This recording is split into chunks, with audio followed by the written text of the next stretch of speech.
사람마다 자기의 삶에서 느끼는 두려움, 공포감, 사람마다 다른 것 같아요.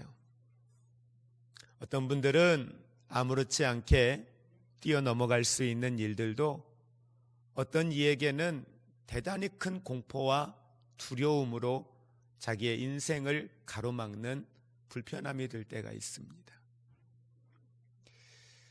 모든 일들이 그런 것처럼 신앙 안에서 우리가 살아가는 삶도 그런 것 같아요. 직분이 어떤 직분이냐는 중요하지 않는 것 같습니다. 신앙생활을 몇 년이나 했느냐, 그것도 그렇게 중요한 것 같지 않습니다.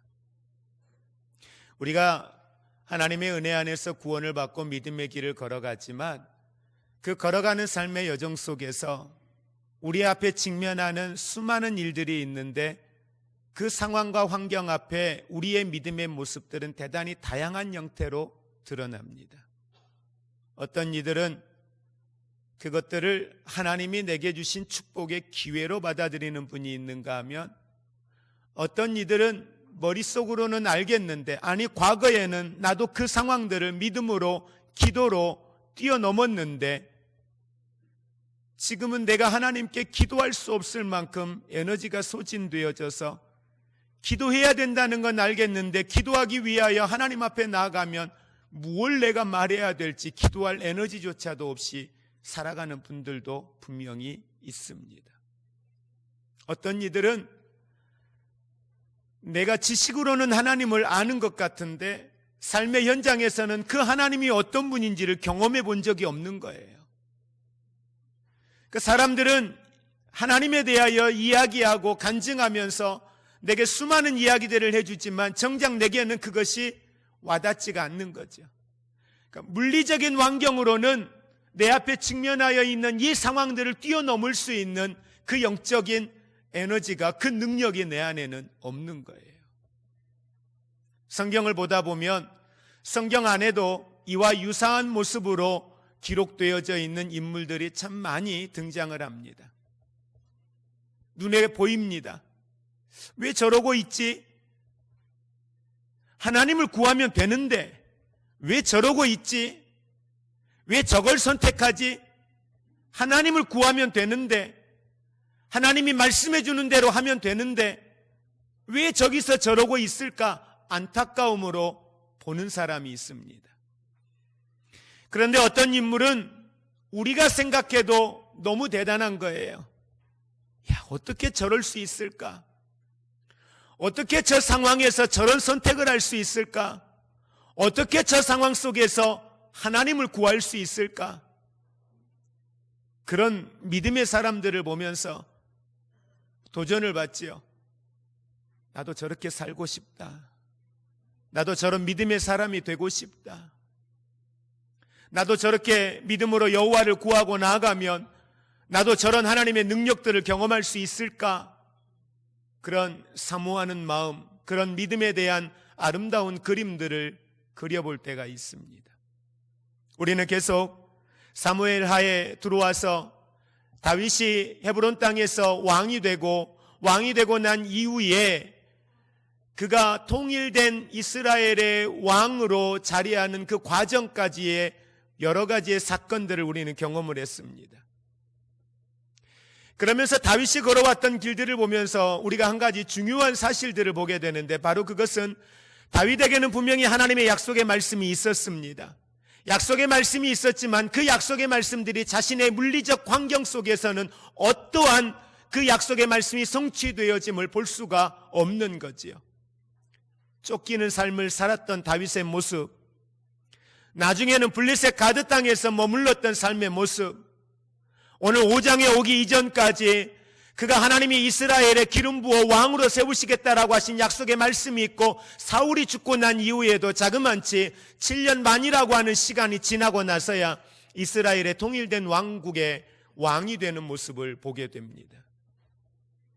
그런데 중요한 건 이 수많은 날들을 다윗이 지나오면서 성경 어느 곳에서 다윗이 여호와를 향하여 나아가는 그의 신앙의 모습에 있어서 게으름이나 하나님을 향하여 불평하거나 원망이나 하나님이 내게 주신 약속의 말씀이 있는데 왜 내 인생이 이렇게 되어야 되느냐라고 불평하거나 그 상황에 대하여 하나님을 원망하는 모습은 성경 어느 곳에도 없다라고 하는 사실입니다.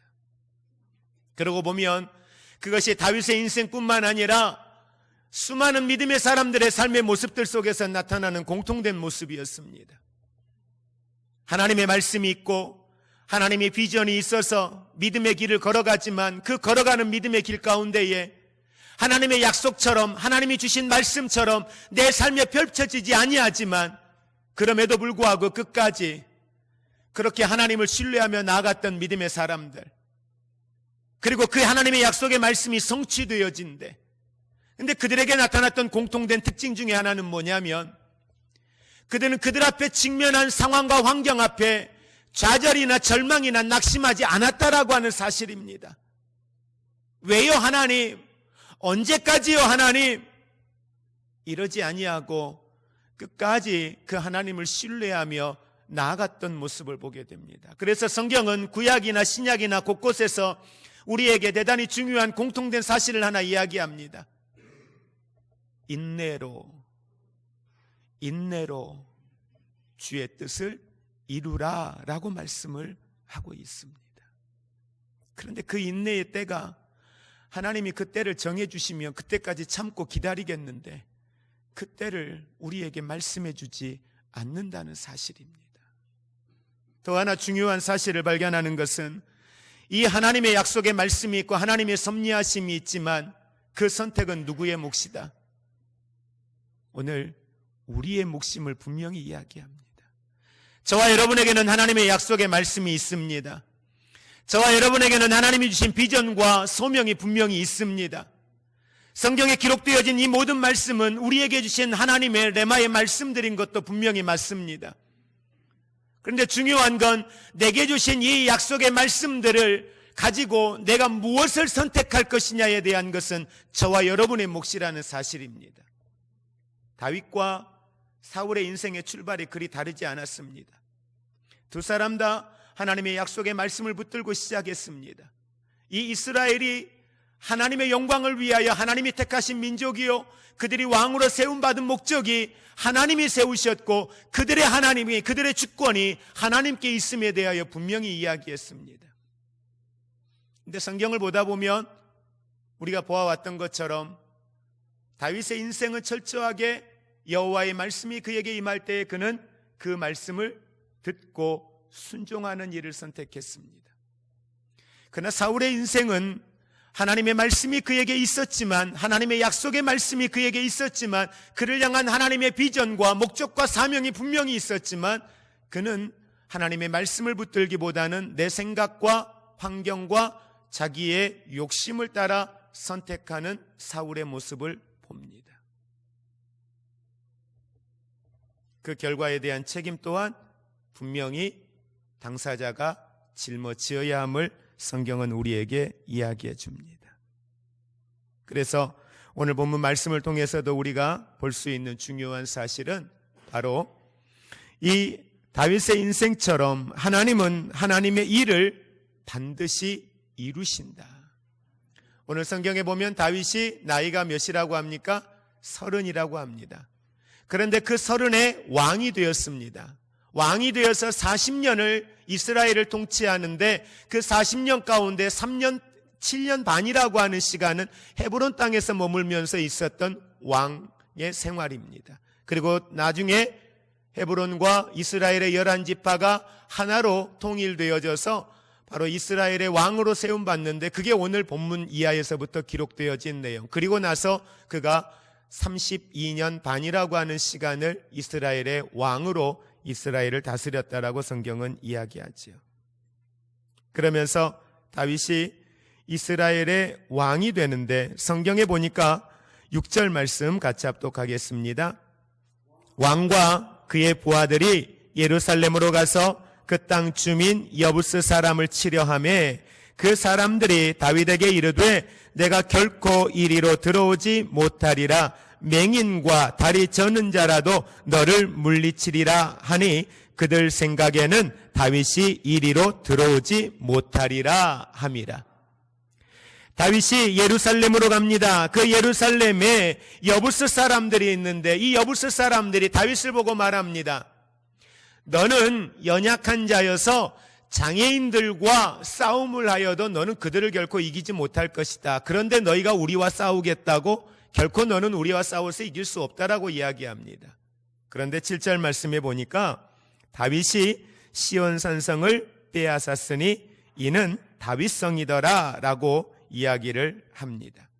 결국 다윗은 이 여부스 사람들을 물리치고 그 이후부터 다윗의 이제 본격적인 이스라엘 속에서의 전쟁들이 시작이 되어집니다. 그런데 여기에서 우리가 볼 중요한 말씀이 하나 있습니다.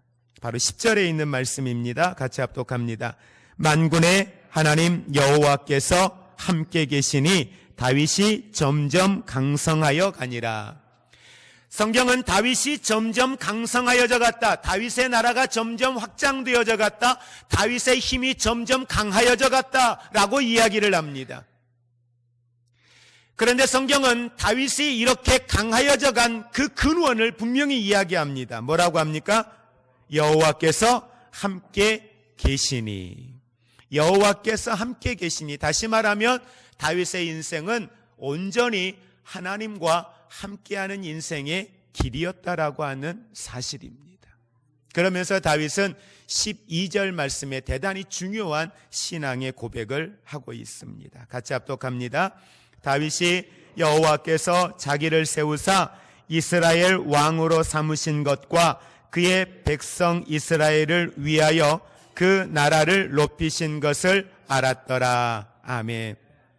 자, 다윗이 무슨 고백을 하냐면 이 말씀이 바로 있기 전에 어떤 내용이 있냐면은 바로 11절 말씀에 두로왕 히람이라고 하는 이 왕이 다윗이 점점 강성하여져 가니까 혹여나 이 다윗으로 인하여서 이스라엘과의 싸움에서 자기들이 큰 어떤 불이익을 당할 수 있지 않을까 해서 사람들을 다윗에게 보내요. 근데 그냥 보내는 게 아니라 다윗의 집을 지을 수 있도록 사람과 물자를 보내어서 내가 당신이 거할 집을 짓겠다라고 이야기를 하는 거죠. 그러니까 주변의 열방의 국가들이 이제 다윗을 위하여서 조공을 바치기도 하고 다윗을 위하여 그들이 다윗에 필요한 것들을 채우는 일들을 여러 가지를 하는 거죠. 그리고 우리가 17절 이하에서 보면은 나중에 블레셋과의 전쟁이 이루어지는데 거기에서도 전쟁에서 승리를 하게 돼요. 그러니까 이러한 일련의 사건들을 보면서 다윗이 고백을 하는 겁니다. 12절 말씀에 뭐라고 고백하냐면 다윗이 12절 마지막에 뭐라고 해요? 알았다, 알았더라. 자, 이 말은 알았다라고 하는 이 말의 의미는 야다라고 하는 말입니다. 이 말은 무슨 이야기냐면 다른 사람들이 내게 이야기해 준 것, 이걸 듣고 알았다가 아니고 내가 지식으로 공부하여 배웠다 이것도 아니고 과거에 내가 어렴풋이 경험했던 어떤 일들로 인하여서 알았다가 아니라 지금 내가 내 물리적인 삶의 환경을 통해서 내가 알았다, 깨달았다, 확신을 가지고 이야기하는 겁니다. 내가 내 삶을 통하여 인생의 길을 걸어오다 보니 알겠더라, 깨달았다. 뭘 알았다라고 이야기합니까? 자, 12절 말씀 다시 봅니다. 다윗이 여호와께서 자기를 세우사 이스라엘 왕으로 삼으신 것과, 자, 다윗이 알았어요. 뭘 알았어요? 나를 이스라엘의 왕으로 세우신 이유가 무엇인지를 알았다는 거예요. 뭘 알았다고요? 나를 이스라엘의 왕으로 세우신 목적을 알았다는 거예요. 여러분은 여러분의 인생을 향한 하나님의 목적을 아십니까? 여러분은 우리 교회를 향하신 하나님의 목적을 아십니까? 여러분은 여러분의 가정을 향하신 하나님의 목적과 비전을 아십니까? 다윗은 말합니다. 나는 알았습니다. 나를 이 땅에 이스라엘의 왕으로 세우신 하나님의 목적을 내가 알았습니다. 라고 이야기하는 거예요.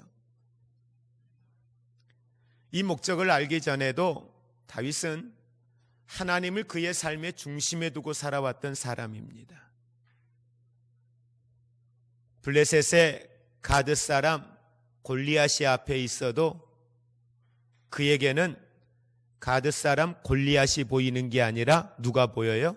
하나님이 보이는 거죠. 자기 앞에 수많은 날들을 쫓아다니며 죽이려고 하는 사울이 앞에 있지만, 그러나 다윗에게 보이는 것은 사울이 아니라 누가 보여요? 내게 말씀 주신 하나님이 보이는 거죠. 수많은 사람들의 소리가 들려오지만 다윗에게 들리는 건 누구의 음성이 들려요? 하나님의 음성이 들리는 거죠. 수많은 사람들이 내 인생 앞에 놓여 있지만 내 인생 앞에 보이는 것이 그 사람들의 모습이 아니라 누가 보여요? 전능하신 만군의 여호와 하나님이 보이는 거죠.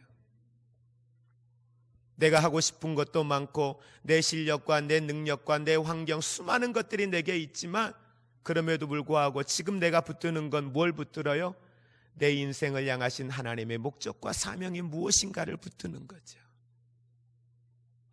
그러면서 다윗은 자기 인생에 나를 왕으로 세우신 하나님의 목적을 이야기합니다. 그의 백성 이스라엘을 위하여 그 나라를 높이신 것을 내가 알았습니다. 나를 이스라엘의 왕으로 삼으신 것은 하나님이 이스라엘에게 복 주시고 이스라엘을 하나님이 축복하시고 이스라엘의 백성들을 하나님이 복되게 하시기 위하여서 나를 이 이스라엘 백성들 위에 왕으로 세우셨다는 겁니다. 더 중요한 건 여기서 멈추지 않습니다.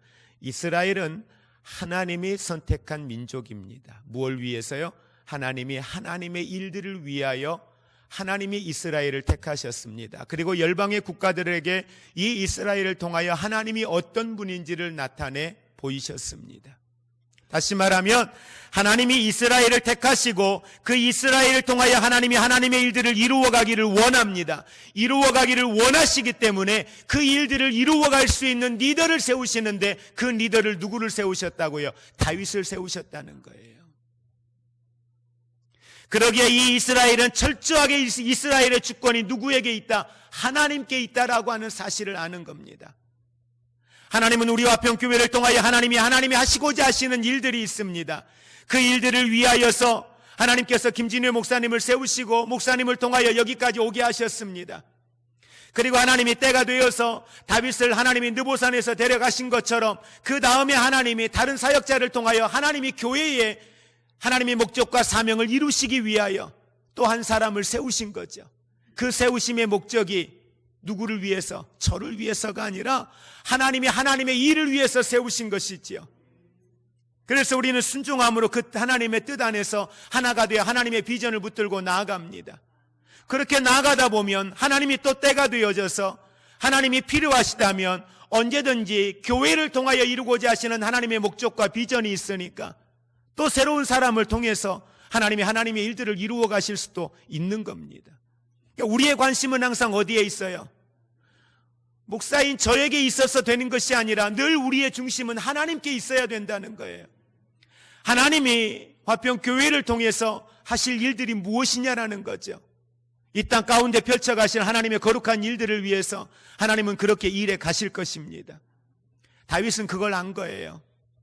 그걸 알았기 때문에 다윗은 철저하게 오늘 17절 이하에 보면 블레셋 사람들이 다윗이 왕이 되었다라고 하는 이야기를 듣고 그들은 두려움에 쌓였을 겁니다. 다윗이 왕이 되었다라고 한다면 그들의 기억 속에는 대단히 불편한 기억이 있습니다. 사울이 왕이었을 때에 분명히 그들은 전쟁에서 이길 수 있었습니다. 골리앗이라고 하는 장군이 있었기 때문에 더더군다나 그들은 분명히 전쟁에서 이길 수 있었습니다. 그런데 말도 안 되는 일이 벌어진 거죠. 그 조그만한 소년, 그 소년 앞에 골리앗이 무너지는 겁니다. 그러나 이 블레셋 사람들은 분명히 사울이 왕이었을 때 사울이 마지막 죽음을 맞이했던 그 전쟁 앞에 그들은 대단히 큰 대승을 했기 때문에 그들은 그 승리에 대한 경험이 있어서 당연히 그들은 다윗과 이 이스라엘과 전쟁에 나아가면 승리할 수 있을 거라 생각했을 겁니다. 그래서 5 부족이 모여 연합으로 이룬 이 블레셋이라고 하는 이름으로 그들이 이스라엘과 전쟁하기 위하여서 오늘 다윗이 있는 곳으로 그들이 다 모여들었다라고 이야기를 합니다. 여러분 어떠세요? 오늘 17절 말씀에 이들이 오늘 르바임 골짜기라고 하는 곳에 모였습니다. 그리고 다윗도 그곳을 향하여 나아갑니다. 르바임 골짜기는 이스라엘 백성들에게는 실패의 자리입니다. 이스라엘 백성들에게는 좋은 기억이 없는 자리입니다. 이스라엘이 망했던 자리입니다. 그런데 그곳으로 나아가면서 다윗이 오늘 어떠한 일을 행하시는가 우리 함께 보기 원합니다. 19절의 말씀입니다. 다윗이 여호와께 여쭈어 이르되 다윗이 여호와께 여쭈어 이르되 자기 눈앞에 보이는 물리적인 상황으로는 도저히 감당할 수 없는 전쟁입니다. 그런데 다윗은 내가 누구인가에 대한 자기 자신에 대한 정체성이 너무도 분명했던 사람이기 때문에 그는 그 상황에서 여호와께 묻습니다. 하나님, 블레셋 사람에게로 내가 올라가리이까? 내가 블레셋 사람에게로 올라가리이까? 하나님의 말씀이 다윗에게 임합니다. 여호와께서 다윗에게 말씀하시되 올라가라, 내가 반드시 블레셋 사람을 내 손에 넘기리라 하신지라. 반드시 저 블레셋 사람들을 너의 손에 넘기리라 라고 말씀합니다. 다윗은 순종하고 올라갔습니다. 올라갔을 때 그들과 전쟁이 이루어지게 되고 오늘 블레셋 사람들은 다 흩어졌다라고 이야기합니다. 흩어졌다라고 이야기했을 때 이스라엘은 전쟁에서 승리한 것처럼 보였을 것입니다. 그런데 그러지 않습니다. 블레셋 사람들이 다시 진영을 가다듬고 다시 그들이 르바임 골짜기로 나아가고 다시 전쟁에 함께 충돌하는 이제 상황들이 그 다음에 펼쳐지게 되지요. 자, 그때 다윗이 22절의 말씀 같이 22절 23절 합독합니다. 블레셋 사람들이 다시 올라와 르바임 골짜기에 가득한지라. 23절 다윗이 여호와께 여쭈니. 다윗은 놓여져 있는 그 상황 속에서 그가 이전에 했던 것처럼 하나님께서 뭐라고 했어요? 르바임 골짜기를 향하여 올라가라고 했잖아요. 첫 번째는. 그럼 다윗은 그 다음에도 올라갈 수 있었습니다. 올라가야 맞습니다. 그런데 다윗은 그러지 않습니다. 두 번째 상황이 벌어졌을 때 다윗은 여호와께 다시 여쭙습니다. 주님, 어떻게 할까요? 내가 저들에게 올라가리이까? 그런데 하나님의 말씀이 뭐라고 합니까? 올라가지 말라. 그리고 오늘 23절에서 24절의 말씀까지 구체적으로 하나님의 전략이 다윗에게 전달되어집니다. 다윗에게 하나님의 전략이 그대로 전해지게 되고 다윗은 그 말씀을 듣고 어떻게 합니까? 25절에 이에 다윗이 여호와의 명령대로 나아갔다라고 이야기합니다.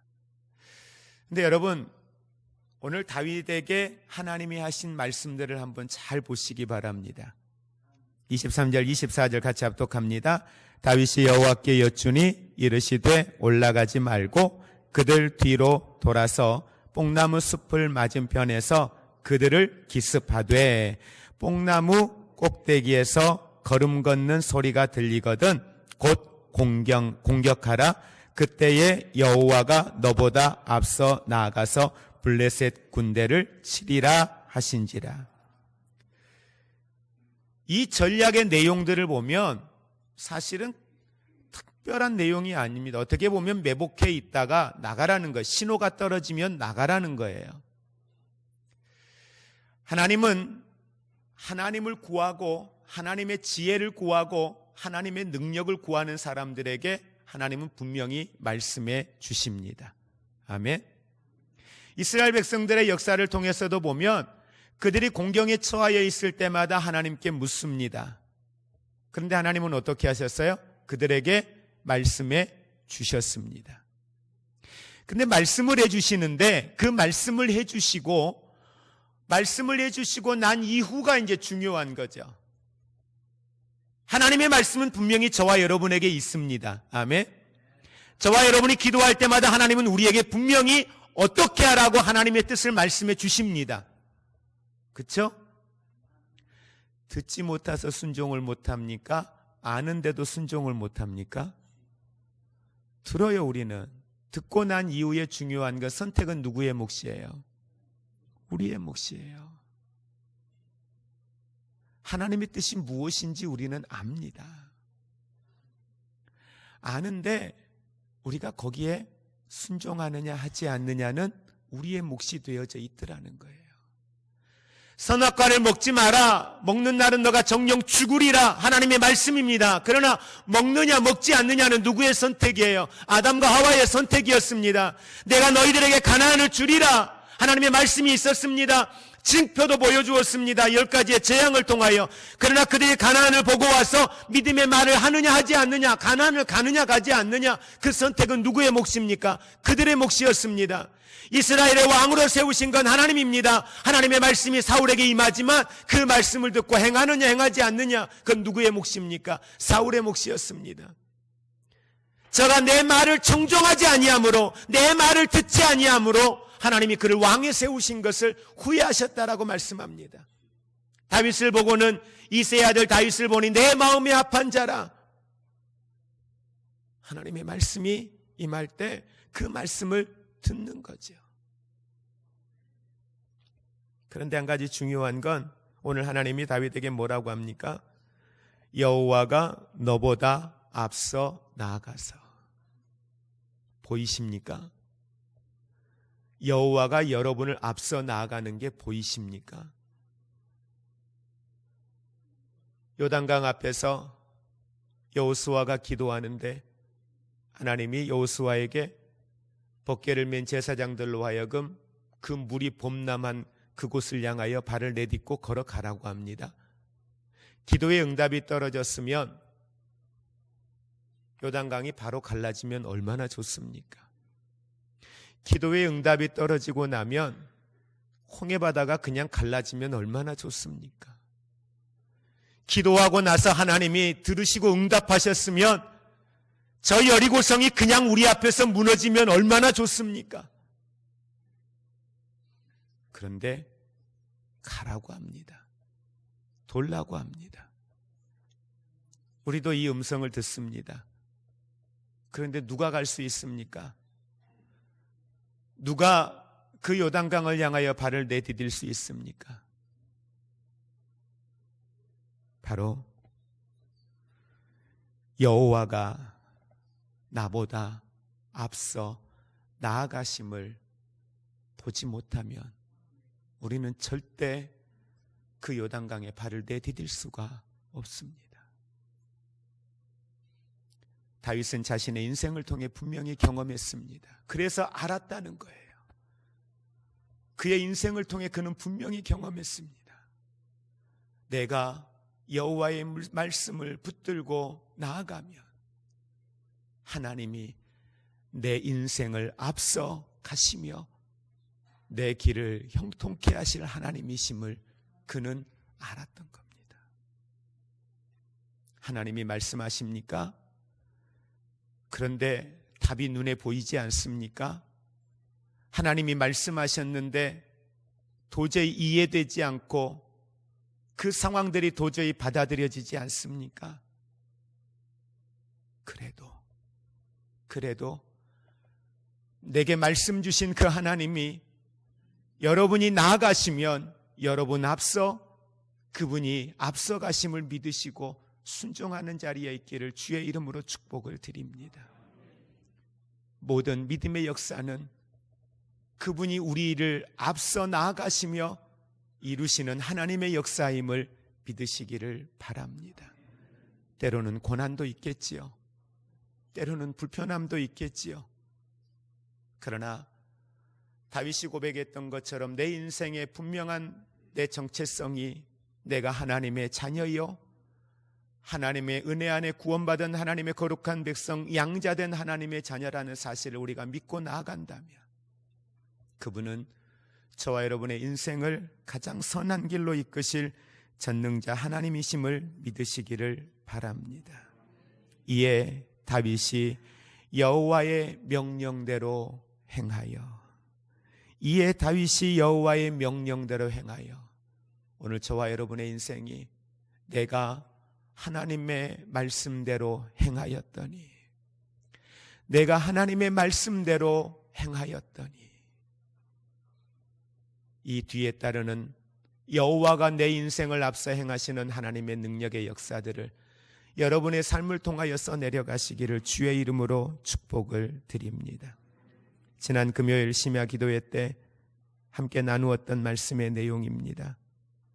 예레미야 32장 37절에 있는 말씀, 보라 나는 주요 모든 육체의 하나님이라. 보라 나는 주요 모든 육체의 하나님이라. 내게 어려워서 못할 일이 있겠느냐? 내게 어려워서 못할 일이 있겠느냐? 여러분, 상황이 얼마나 소망이 없어 보이는 상황이냐? 우리의 삶에 어떤 상황에 마주하고 있느냐? 상관없습니다. 내가 어떤 처참한 상황 가운데 있느냐? 예, 괜찮습니다. 하나님은 내가 거기에서 무엇을 해야 할지 알고 계십니다. 거기에서 무엇을 선택하는 것이 내 삶 속에서 하나님이 나를 일으켜 세우실 수 있는 축복의 길인지 그 하나님은 알고 계십니다. 그리고 우리를 그 반석 위에 세우실 것이요, 그 풍성케 하시는 하나님의 은혜를 통해서 저와 여러분의 삶을 통해서 하나님이 내가 여기에 너와 함께 있다라고 하는 분명한 증거를 보여주실 줄로 믿습니다. 다윗이 여호와의 명령대로 행하여, 진정한 하나님께서 함께 하시는 성도는 형통한 삶을 살 수밖에 없는데, 저와 여러분이 바로 그렇게 하나님의 형통함을 누릴 수 있는 축복의 사람들이 되시기를 주의 이름으로 축복을 드립니다.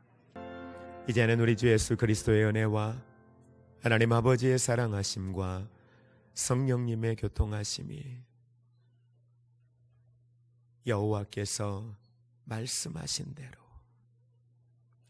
여호와께서 말씀하신 대로,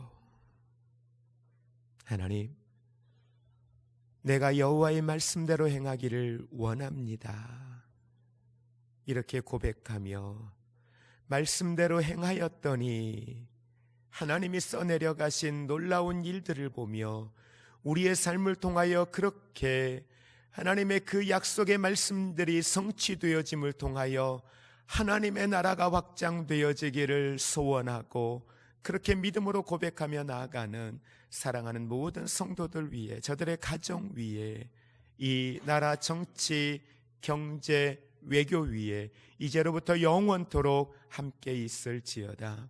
아멘.